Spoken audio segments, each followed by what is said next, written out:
Hello everyone, so today I'm going to show you how to draw beautiful tulips using line drawing, using this technique called line drawing. So with line drawing, really you're just going to pretty much do the entire painting using only a few lines.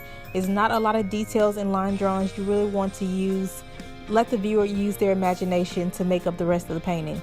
So I'm using fabriano watercolor paper in cold press, and I'm also using this calligraphy brush made of goat hair, and it has a very tipped end to it. So you want to make sure whatever brush you're using, or if you're using a marker, that it has a very pointy end so that you can really sweep across the paper really effortless and fluidly.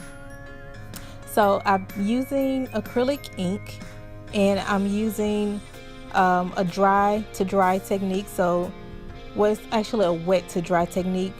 The paper is not wet at all, it's completely dry, and I'm just dip my brush into the ink. And so you can see that I'm just lightly drawing a few lines to make up the shape of the tulip. So I'm not putting much detail at all, just drawing a few lines. Now what I'm doing now is I'm dipping my brush in water, and I'm just putting a little bit of water on the lines that I've drawn, just so I can have that watercolor effect, and just so the watercolor can start to kind of spread out fluidly. So you want to do this, you want to alternate and do this as you're putting down your lines before the ink starts to dry. And if you don't want to have that watercolor bleed, you absolutely don't have to do that part. I just really like the way watercolors look when they start to bleed versus just ink on the paper. Okay, so I'm going to start to go into the stem, and as you can see, I am holding my brush really light and loosely, and I'm just sweeping my brush into the shape that I want to draw. I'm not really making a very defined stem. I'm just letting my brush kind of lead me. And a teacher told me one time that line drawing is almost like ice skating on paper. So you really want to let your hand really move and glide across the paper to create those shapes.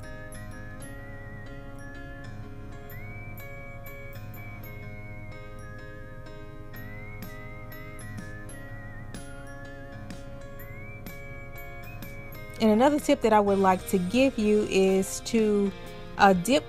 If you're using a brush with like animal hair, it really soaks up a lot of ink, and sometimes that ink can come out if you're pressing down too hard on your paper. It can come out on your paper like in a big blob of ink. So I suggest just putting the tip of the brush in the ink and kind of letting the ink flow to the tip, and then dab it out a little bit on a paper towel so that it's not too much on the brush. I hope that makes sense. And then use it. And if you're scared that too much might come out, just have like a little practice sheet on the side to draw before you go into your quality watercolor paper.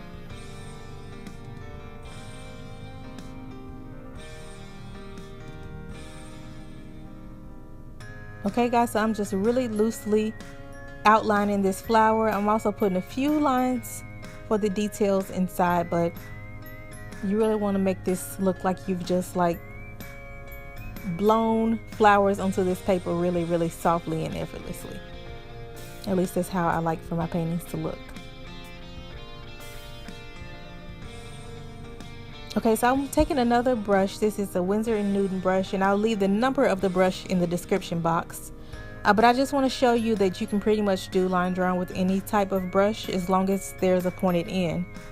So I'm not using the flat part of the brush, I'm just using the tip of the angle side of the brush to do pretty much the same technique.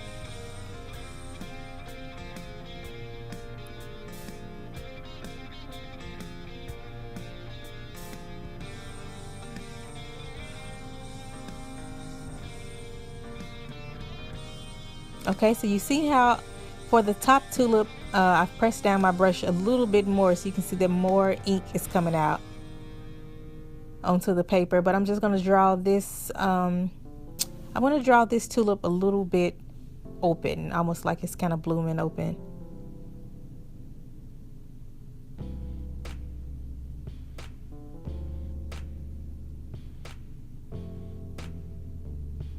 And I love that I can get tulips year-round at the Columbia Road Flower Market in London.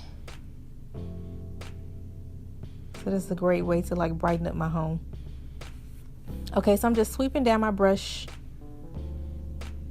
and you can see that, like I said, all of the ink is pretty much concentrated at the tip of the brush.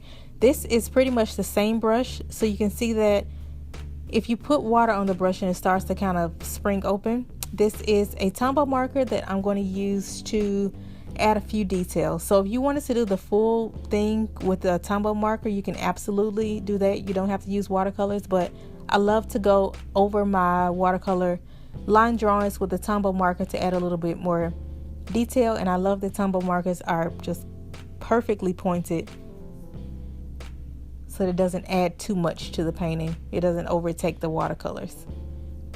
Okay guys, and that's pretty much how you use the line drawing technique. If you want to see more videos on how to do line drawings, especially if you want to see more videos on how to use line drawing with watercolors, please comment below and subscribe so you can see more videos like this. Thank you so much for watching, and I will see you guys next week. Ciao.